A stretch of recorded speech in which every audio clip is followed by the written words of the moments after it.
A partir de agora, você acompanha conosco uma conversa com o senador Tasso Gereissati. E o nosso tema é a audiência pública realizada aqui no Senado Federal com o presidente da Petrobras, o Aldemir Bendini. Uma audiência pública realizada tanto pela Comissão de Assuntos Econômicos como de Infraestrutura aqui do Senado. E um dos autores do requerimento para que essa audiência pública se realizasse foi justamente o senador Tasso Gereissati. Agradeço sua presença aqui, senador, querendo ouvir do senhor um balanço sobre esse encontro, né? O presidente da Petrobras, por exemplo, na abertura da fala dele, falou que a apresentação do balanço foi um fato muito positivo, que ajudou a resgatar a credibilidade da empresa. No entanto, a antiga presidente Graça Foster tinha uma expectativa de um prejuízo de perto de 88 bilhões em função da Operação Lava Jato. E, na verdade, no balanço a gente viu um valor bem inferior de 21 e alguma coisa bilhões. Isso gera alguma desconfiança em relação a esse balanço? Essa credibilidade, o senhor avalia que isso foi positivo mesmo? Não, eu acho que o balanço foi positivo. A apresentação do balanço, eu acho que foi o único fato positivo. Não digo propriamente os números do balanço, a realidade que está exposta ali no balanço, mas a apresentação do balanço foi positiva. Porque você imagina, uma das maiores empresas do mundo na área petrolífera, a maior dívida do mundo, que poderia causar até com a crise no sistema bancário, não só no Brasil, mas internacional. Simplesmente não ter condição de apresentar um balanço é gravíssimo. Poderia levar a um rebaixamento da Petrobras a nível de especulação e suspender crédito, e a Petrobras ainda ter que pagar multas ou antecipar pagamento de dívida. Então, simplesmente a divulgação já foi um fato positivo. Agora, eu acho que está assinado por uma auditora de renome. Então, é evidente que precisa se analisar com mais profundidade esse balanço, mas ele, por si só, o número é péssimo. O número é muito ruim, porque na verdade, são 51 bilhões de prejuízo, sendo que 6 são de corrupção, 6 bilhões. Em desvio. A gente se acostumou a falar em bilhões aí com a Petrobras e está esquecendo o tamanho do que significa 6 bilhões. 6 bilhões dava para resolver problema de moradia em um estado do Brasil, com certeza. Problemas de infraestrutura em vários portos, etc. Isso foi roubado. Isso é só parte do dinheiro que foi roubado. Depois tem 40 bilhões de má gestão. Quer dizer, é muito dinheiro que está se falando aí.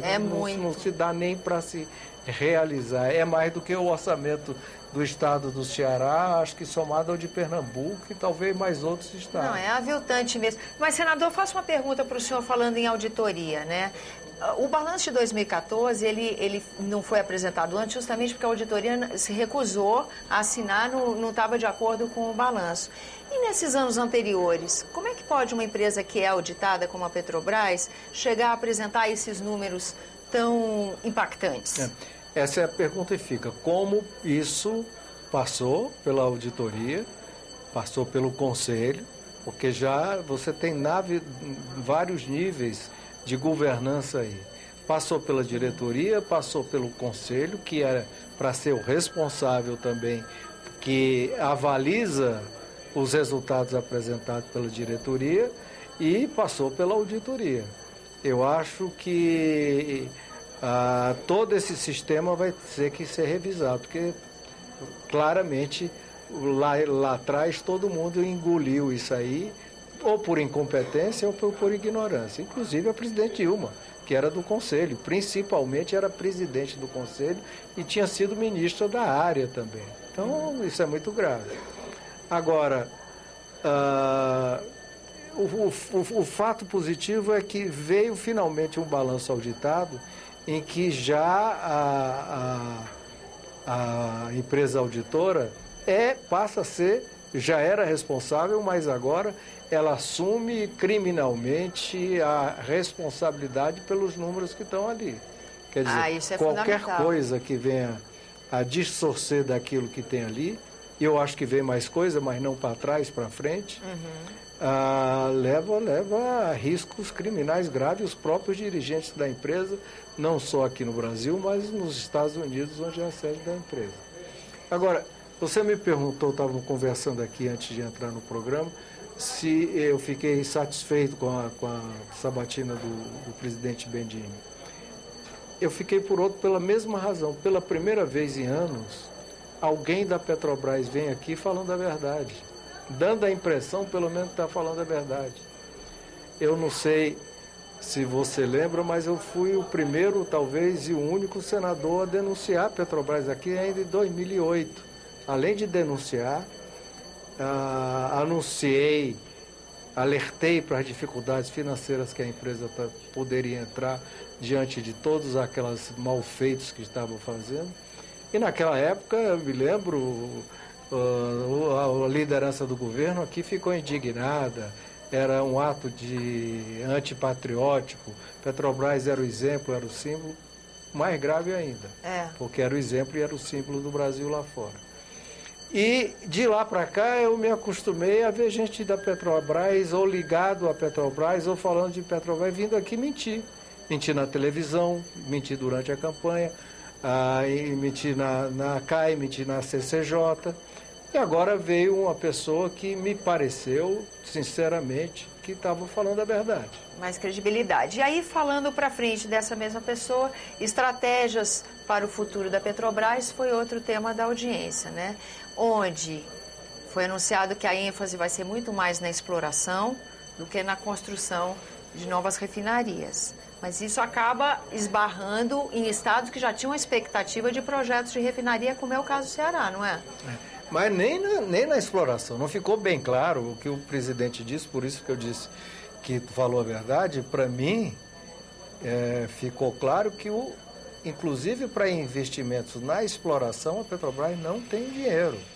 Ou para o pré-sal, acho que ficou bem claro nas entrelinhas do que ele disse, ou param todos os leilões da pré-sal, ou a Petrobras não vai ter condições de investir aquilo que ela é obrigada em função do que o governo estabeleceu no marco jurídico do pré-sal.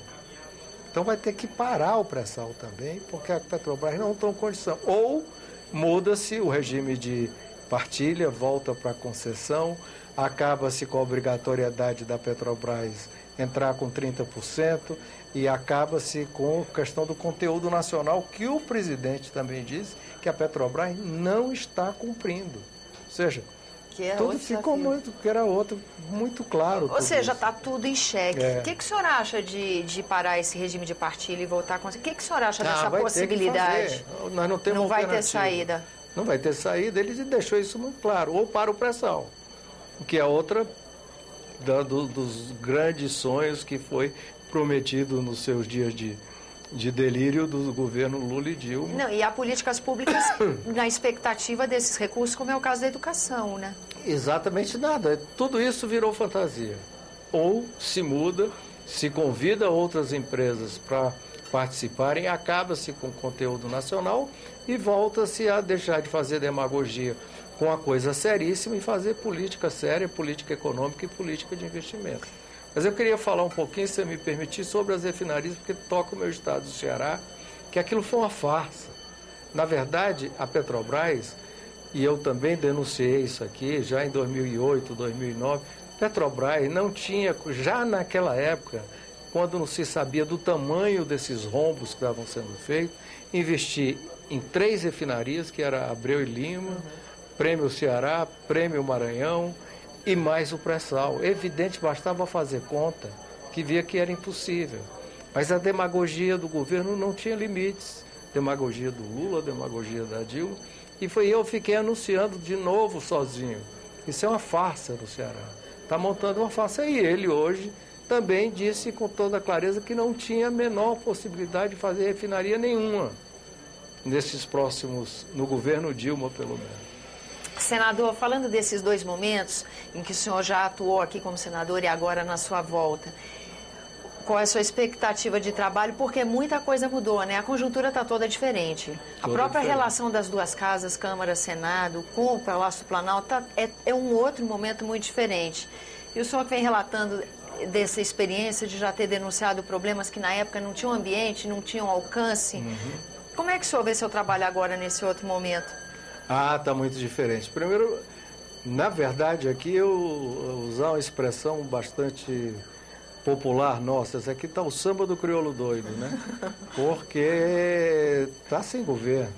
Nós não temos governo, nós não temos uma participação efetiva do governo aqui defendendo seus interesses. Existe uma hegemonia do PMDB aqui, do PMDB na Câmara, já os dois não se entendem muito bem e o diálogo dos dois com o governo é difícil e a gente realmente não sabe o que vai acontecer.